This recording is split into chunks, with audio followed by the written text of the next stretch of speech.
Olha só, será que o governo pode simplesmente inventar um imposto novo e começar a cobrar amanhã?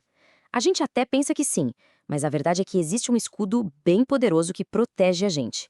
E é sobre isso que a gente vai falar hoje: as limitações constitucionais ao poder de tributar. Vamos entender direitinho como funciona essa proteção.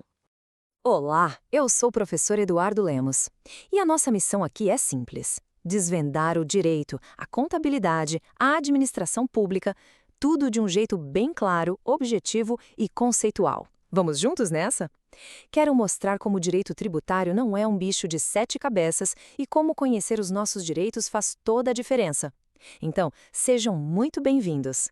Sabe, quando a gente pensa em imposto, muita gente torce o nariz, né? Mas pensa comigo. As ruas que a gente usa, os hospitais, as escolas, tudo isso precisa ser financiado de alguma forma. E é aí que entra o poder de tributar do Estado. Ele é basicamente a prerrogativa que o Estado tem para arrecadar o dinheiro necessário para fazer a máquina pública funcionar, para garantir o bem comum. Tá, mas e aí? Esse poder é infinito? O governo pode cobrar o quanto quiser, como quiser? Imagina só o caos se não houvesse nenhum freio, né? A arrecadação poderia virar uma coisa bem perigosa para o nosso bolso. Mas felizmente a realidade não é essa. E a resposta para isso está lá, na nossa Constituição Federal de 1988. Ela funciona literalmente como um escudo. A ideia não é proibir que o Estado cobre tributos, claro que não. A ideia é colocar limites, estabelecer regras claras para proteger quem contribui. E essas regras são os famosos princípios constitucionais tributários. Bom, e o nosso papo de hoje vai seguir uma linha bem lógica. A gente começa entendendo um pouco mais sobre esse poder de tributar, depois vamos mergulhar nos princípios. Primeiro, o da legalidade. Em seguida, os princípios de justiça fiscal e logo depois os de segurança jurídica. E para fechar com chave de ouro, um resumão com as regras e as exceções mais importantes. Então vamos lá, começando pelo começo, pela base de tudo. A regra de ouro do direito tributário, o princípio da legalidade. A frase que resume tudo é essa aí: não há tributo sem lei. E o que isso quer dizer na prática? É muito simples, mas é fundamental. Nenhum tributo pode ser criado, aumentado ou mesmo reduzido sem que exista uma lei específica para isso. E quem faz a lei? Os nossos representantes lá no Poder Legislativo. Ou seja, isso garante que a decisão de tributar não seja um ato arbitrário, uma vontade de um governante, mas sim uma decisão do povo, por meio de seus representantes. Ah, mas como tudo no direito, tem exceção. E aqui elas são super importantes. Para ter mais agilidade na economia, a Constituição permite que o Poder Executivo, ou seja, o governo, altere as alíquotas, os percentuais, de alguns tributos por decreto, sem precisar passar pelo Congresso. É o caso do imposto de importação, de exportação, do IPI, do IOF, são chamados tributos extrafiscais. A ideia é usá-los como uma ferramenta rápida para aquecer ou esfriar a economia, sabe? Ok, então já vimos que precisa de lei. Mas basta ter uma lei? Claro que não. A Constituição vai além e exige que a tributação seja justa. E é por isso que agora a gente entra no segundo grande grupo de princípios, os de justiça fiscal. O primeiro deles é o da isonomia, ou igualdade. E aqui tem um ponto-chave. Não se trata de tratar todo mundo exatamente igual. A verdadeira igualdade aqui é tratar os iguais de forma igual e os desiguais na medida das suas desigualdades. Ou seja, quem está em uma situação equivalente deve ter um tratamento equivalente. Simples assim. E essa ideia de tratar os desiguais de forma desigual nos leva direto para outro princípio, o da capacidade contributiva.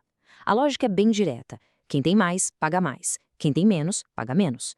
Os impostos devem ser graduados, como diz a lei, de acordo com a capacidade econômica de cada pessoa.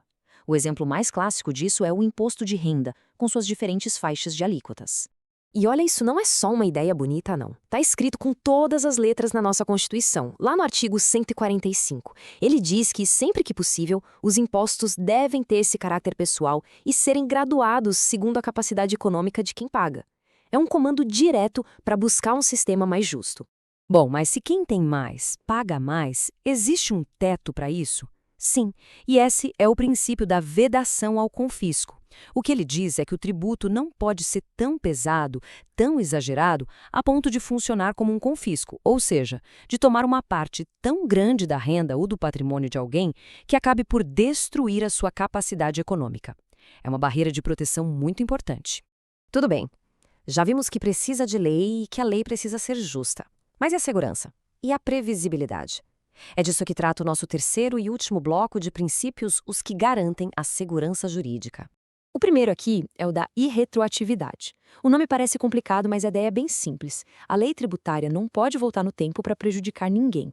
Imagina que hoje sai uma lei aumentando um imposto sobre vendas. Ela só pode valer para as vendas feitas daqui para frente. Ela não pode cobrar diferença sobre o que você já vendeu no passado. A lei vale sempre para o futuro, dando previsibilidade. E para evitar surpresas desagradáveis, a Constituição foi além. Ela criou o que a gente chama de dupla trava de segurança. O princípio da anterioridade. Funciona assim. Primeiro, tem a anterioridade anual. Uma lei que cria ou aumenta um tributo num ano só pode começar a cobrar no dia 1º de janeiro do ano seguinte. E, além disso, tem a anterioridade nonagesimal, ou a famosa noventena. Tem que esperar no mínimo 90 dias da publicação da lei para começar a cobrança. E atenção, tem que respeitar as duas regras. Vale o que for mais demorado. Mas, de novo, temos exceções. Elas existem para situações bem específicas. Aqueles mesmos impostos que a gente viu que são exceção à legalidade, o de importação, exportação, IPI e IOF, também são exceção aqui. Por quê? Porque são ferramentas de regulação econômica, precisam de efeito imediato. Outros casos são para situações de emergência, como imposto extraordinário de guerra. Nesses casos, a cobrança pode ser imediata sem esperar o ano seguinte nem os 90 dias. Ufa, passamos por muita coisa, né? Pelas regras de legalidade, justiça e segurança. Agora, para organizar as ideias, vamos fazer um grande resumo, juntando todas as peças para ver como esse nosso escudo de proteção funciona na prática. Olha que legal essa tabela. Ela resume tudo que a gente conversou. O princípio da legalidade, a regra é não há tributo sem lei. A exceção principal? A alteração de alíquotas daqueles tributos extrafiscais. Depois, a isonomia, tratar os iguais de forma igual. A exceção? Os incentivos fiscais, por exemplo, para desenvolver uma região. Aí vem o não confisco, o tributo não pode ser destrutivo.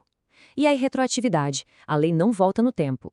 Essa, para criar ou majorar tributo, não tem exceção. E por último, a anterioridade, que nos protege da surpresa, com exceção para aqueles impostos regulatórios e de guerra. Então, o mais importante de tudo isso é entender que esses princípios não são, só teoria para cair em prova de concurso. Nada disso. Eles são a base da relação entre o Estado e cada um de nós cidadãos. São eles que garantem o equilíbrio, a justiça e a previsibilidade que a gente precisa no sistema tributário. E para a gente fechar, fica uma reflexão. Como a gente consegue equilibrar a balança? De um lado, a necessidade que o Estado tem de arrecadar para funcionar. Do outro, o direito que todos temos de não sermos sobrecarregados com impostos. Encontrar esse ponto de equilíbrio, essa não é uma questão só técnica. É, no fundo, um dos grandes desafios que definem a saúde da nossa democracia.